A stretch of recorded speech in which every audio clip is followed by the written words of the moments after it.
you didn't miss anything. Hopefully I've edited out the bit before, but if I haven't, please let me know, because I'm pretty sure my password was on the screen at one stage.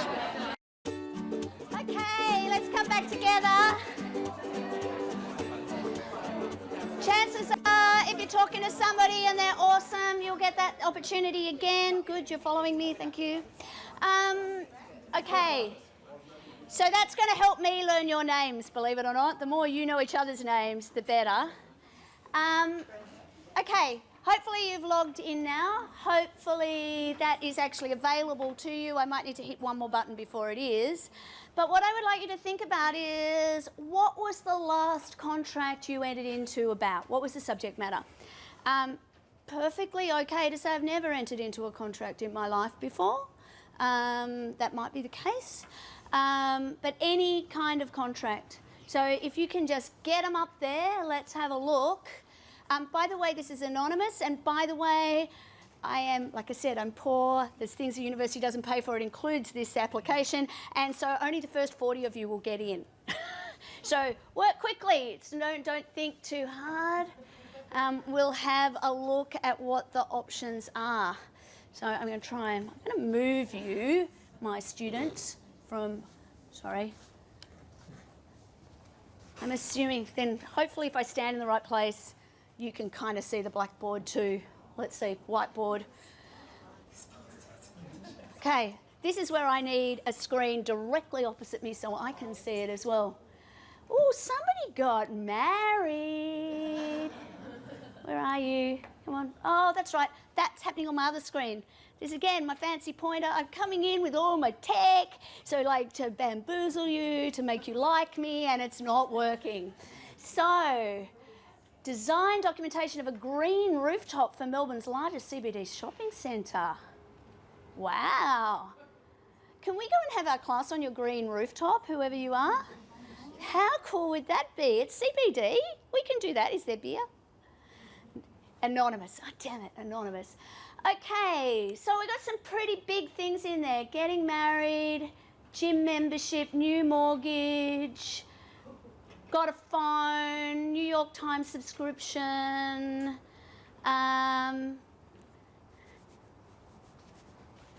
You're a smartass, whoever you are, but I think I love you. Agreed to this poll's terms and conditions. I just actually ask you for terms and conditions as you went in. Okay, usually I say there is no right, no wrong answer, but actually chances are that is the right answer here. So there are a few of them. F. Is that like, that is kind of, I don't know, is that F for follow on social media, or is that the F word which is being shared really early on? Contracts come in all shapes and sizes, but we are making them every day. And yes, agreeing to the terms of the conditions is most likely a contract, as is buying a coffee, as is topping up your Mikey. Whether or not that is actually a new contract or whether it is part performance of an ongoing contract is a little bit trickier, but that is, it's part of a contract. Most definitely, if you topped up your Mikey, chances are you did it before you got onto public transport. Getting on public transport was probably a contract. Somebody's providing public transport services, which is pretty cool. Yeah, leases. So we have big contracts and we have little contracts, but we have contracts every day. Why point this out? Partly, often, I have students who don't realise that they've entered into hundreds of thousands of contracts already in their lives. But really, I want you to think about this because I am a practitioner. And as a lawyer, I spent most of my life writing agreements. So agreement is a verb and a noun. When people make an agreement, they're entering into an agreement. That is the verb. What we as lawyers often do is we create the noun, the physical piece of paper that represents the agreement that our clients have made. Of course, we're very egotistical as lawyers, and so we should be, because we are very special. I can say that in this room, right? We are very, very special people. And so we will say things like, oh yeah, I did a $100 million deal today. We didn't. We showed up to work and we wrote a document, right? Or maybe we went to the signing ceremony. We don't make the agreements. We record the agreements when they're reduced to writing. But when you think, even just looking at this, there are a number of these things, and I bet as you're thinking about it now, you're thinking, actually, there are possibly agreements that I've entered into where there was no writing at all in the last 24 hours, or in the last, week and a half, absolutely. There was no writing at all. Most contracts are not reduced to writing. Some contracts are reduced to writing, and a very small number of those, actually, and some verbal contracts as well, end up in a dispute. And then a very small number, where the parties have some sort of dispute, end up before a court. And an even smaller number of those, the parties, one party at least, is so unhappy with the result that they appeal. And again, either the other party appeals or they appeal again. So it's a very, very minuscule number of contracts that are ever considered by senior judges. Yet that's how we're going to learn about contract law. Think about it. It is like trying to learn out how to have a happy marriage for our newlywed here by absolutely restricting who you talk to about marriage to those people who have been divorced. Ideally, a number of times. So we've got to think about what we're trying to learn here about what a contract is and what it is we're learning from the separate pieces. So the other dirty little secret that I'm going to give you really early on here is in this subject, fundamentals of contract law, we're talking about how contracts are made. And in advanced contract, you will talk about how they're brought to a close. By the way, spoiler alert, vast majority are just brought to a close because everybody does what they say they're going to do. Or if they don't, nobody cares enough to do anything about it. That is that's how most contracts are actually terminated. But you're going to go through what happens with the disputes, etc. on the other half. So I think they're badly named. I think this should be, contract creation or contract formation, and the other one should be, contract ending. I don't teach it. It doesn't have to have a sexy name as far as I'm concerned. So that's what I want you to be thinking about, is what it is that we're making contracts for. Hey, let's see if I can do it from here. Let's have a look at this one for a moment. An agreement made between parties. That's nothing wrong with that as a definition.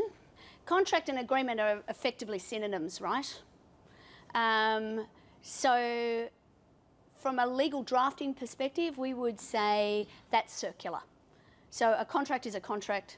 A contract is a contract made between parties. So it's technically correct, absolutely, but it doesn't explain to me what a contract is. But it's a useful start. As is this one. Oops, somebody else. By the way, I love it that you disagree with me so quickly. Somebody's just added an extra vote to it. An agreement between two or more parties that is legally enforceable. Now, I think that language there, legally enforceable, is really important. So that is the difference between all agreements and contracts that, as far as the Australian common law understands them. So can anybody think of an example of an agreement that wouldn't meet this definition? Hi, what's your name? Brandon. Hi, Brandon. An agreement that's not legally enforceable would be an agreement between two friends to meet at a certain An place. agreement to meet between two friends to meet somewhere. So I'll meet you at clocks at Spencer Street Station, Flinders Street Station. God, that is showing my age. Not only have I got the wrong station, but the wrong name for the station. I'll meet you at under the clocks at 3 p.m. You get there at 5 past. You can't be sued, right? It's an agreement between friends. It's not a legally enforceable agreement, absolutely. So if we think about it as a Venn diagram, We've got lots of different kinds of agreements, but in order for it to be a contract, it needs to be enforceable. But that still doesn't tell me what differentiates an agreement between friends from an agreement that will be legally enforceable. So as a definition, now I can see you champing at the bit there. You've got some ideas about that, but let's have a look and see. So we've got between two parties. I just want to have a look at something else where they're different. So legally binding promise, legally enforceable between persons. So we can see a couple of little themes that are coming out here, that there's two parties, so there needs to be more than one person in there. That's definitely correct. So when I make a promise to myself that no matter how stressed out I am before I come and stand in front of a room of, it could have been 80 complete strangers, all of whom are of above average intelligence, and make a dick of myself, that I won't eat chocolate. When I make that promise to myself and then I break it on the way in, I can't sue myself, even if all of the other elements of a contract were present, because we need multiple parties. Okay? It would also kind of be ridiculous to sue yourself, but there we go. All right, this is interesting here. You're under pressure doing it this way, but we've identified these, somebody has identified these elements of a contract: offer, acceptance, intention, and consideration. Like me in the tute, they have forgotten, follow me, they have forgotten about certainty. So basically, actually, and this is pretty much how I learnt it when I was at law school. An agreement was made up of offer that was matched by an acceptance that had been communicated, incorporated consideration that represented an intention by two or more parties to be legally bound, and was sufficiently certain and complete and not illusory. Kind of since then pulled these things together. So the first element, and you're going, see, I can still rote learn that. And that's because I was a really good student and I did an LLB, and that's what good students did back in the day, is you just remembered and reproduced shit that your teachers told you to remember and reproduce, right? The internet's now here with us. I can reproduce shit really, really easily. I've just realised I'm swearing. I am a bit sweary. Please let me know if it offends you, otherwise I'll just keep going. Now I've embarrassed myself. You're just reproducing. But at the end of the day, there is value in remembering these things. If I'd gone back to doing it that way in the tute, I would have got everything out, right? The way we think about the elements now, we think about agreement. So agreement itself is comprised of an offer which is capable of creating an agreement just by being accepted, and acceptance without any variation of that offer which has been communicated. However, the law also recognises that there are plenty of occasions where, particularly in a complex commercial scenario, where you can't say, that was the offer, this is the acceptance, match them together neatly, here we've got an agreement. So the law will also look at, it's looking for consensus. It's looking for whether or not the parties have in fact reached an agreement. Then it looks at consideration. So consideration, the word we're going to use about it until Monday week, let's just think about that as price. Somebody has to pay a price. It's more complex than that in some ways and less complex than that in others. But just think about it as price. We need to have agreement and a price. We need to have an intention. Now, often intention gets left out. Some of you may have already seen, there's a really great little video that Andrew, I can never say his name correctly, Valatikanidis, has made, which is available. I've hidden it away to entice you to go and have a look at the first discussion board task. So in Canvas, if you want to do a discussion board task, you will see a little video there from Andrew explaining what we call the Iraq method. Chances are you've talked about Iraq in intro, you will have talked about it in torts, it will come up in other places. But Iraq is not a country bordering with Iran. Iraq is what are the issues? What are the rules? How do the rules apply? And what do you conclude? The way I learnt that at law school was actually called MIRAT, which is sort of the same. I find it a little bit more useful before I even decide what the issues are. What are the material facts? M for material.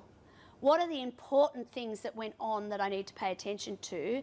How does that help me understand what the issues are? Then what are the rules? Sometimes when you think about the rules, you have to go back because sometimes the rules will create issues that you wouldn't have otherwise thought of because the rule will apply in a particular way. That's when you're starting thinking about a lawyer, like a lawyer. What are the rules? How do the rules apply to these facts in this situation? Is there a synonymous case? Or an analogous case? Do I distinguish the case in some way? And then we always put T for tentative conclusion because unless you're Justice Keifel and at least 3 other of those blokes agree with you, your decision could always be overturned. And it'll be tempting for you as junior lawyers and as students to really have a go at being the judge, but that's not actually our job most of the time. Unless your assignment says be the judge, you're actually usually advising. What is a judge likely to say? What should your client do? What are their chances or otherwise of success? Which is the fun stuff. And then the last one is certainty. Now certainty, sorry, I started to talk about Andrew. Why did I do that? It's because I think intention is the one he drops out. He doesn't talk about that as being an element. And the reason for that is that a robust definition of offer makes it clear that the intention of the offeror was that all you had to do was accept in order for there to be a legally binding arrangement. And the accepting party, the offeree is the language we use, intends that accepting will create an agreement. So it gets bundled up in there. But we're going to look at them separately and then we'll put the jigsaw puzzle together at the end. Similarly with certainty. Again, your offer, when you think about it, if offer, and I know I can't think of a better analogy than basically year 10 sex ed. So if we think about the offer as our lovely egg full of DNA just sitting there all ripe and ready to go, and an acceptance is a lonely little sperm who comes in and boom, creates a new life form, our contract. So there needs to be that meeting of the two, and the contract is made at the time and at the place that the acceptance is communicated to the offeror. So by the offeree to the offeror. So that's when our contract is created. So the offer itself needs to be, at risk of pushing the analogy too far, pregnant with intention or with certainty. So certainty itself, and we'll go through this in some detail, is completeness. It needs all of the important things that are needed to make the deal happen need to be in there, including, for example, the consideration or the price. They need to be understood as part of that offer. So it needs to be sufficiently complete and sufficiently certain. People need to know what the contract is about and what it is that each of them are promising to do. So I think this is a really good start, right? Every single definition is problematic. First chapter of the textbook talks about the problem with actually defining what it is a contract is. And we think about it in a modern context, you can see really quickly how that happens. So the great example that we had, like, you know, as in most recent contract, accepting the terms and conditions. Do you think there was a person at the other end at that point just, I don't know, doing high fives because they've entered into a new contract? Chances are that no person will ever know who you are, who the parties to that contract are. if it is even really a contract. Can a party be a machine? Can you enter into a contract electronically? These are things that in 1870, the judges who were working with the Carl Hill and Carbolic Smoke Ball case, which is really the case we'll keep coming back to over and over again, they would never have contemplated those things.